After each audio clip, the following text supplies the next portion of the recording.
प्रधानमंत्री नरेंद्र मोदी 5 देशों की यात्रा के तीसरे चरण में स्वीडन के गोथेनबर्ग पहुंचेंगे। 2018 के बाद देखिए ये उनकी दूसरी स्वीडन यात्रा होगी। इस दौरे का मुख्य focus Bharat Sweden innovation partnership को नई रफ्तार देना है, नई गति देना है, क्योंकि स्वीडन दुनिया की सबसे इनोवेटिव अर्थव्यवस्थाओं में गिना जाता है।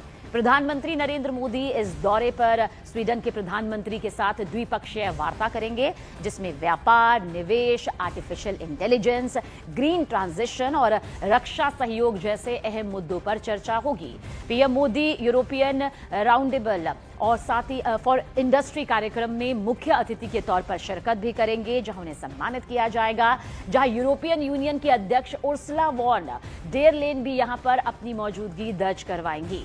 तो प्रधानमंत्री नरेंद्र मोदी की 5 देशों की यात्रा का ये तीसरा चरण है। देखिए, भारत अर्थव्यवस्था के लिहाज से ताकि और मजबूती के साथ, एक नई रफ्तार के साथ आगे बढ़ सके, एक बड़ी मजबूत कूटनीति यहां पर भारत की सामने आ रही है। इससे पहले 2 देशों की यात्रा पूरी तरह से कामयाब रही। अब ये तीसरा चरण स्वीडन का।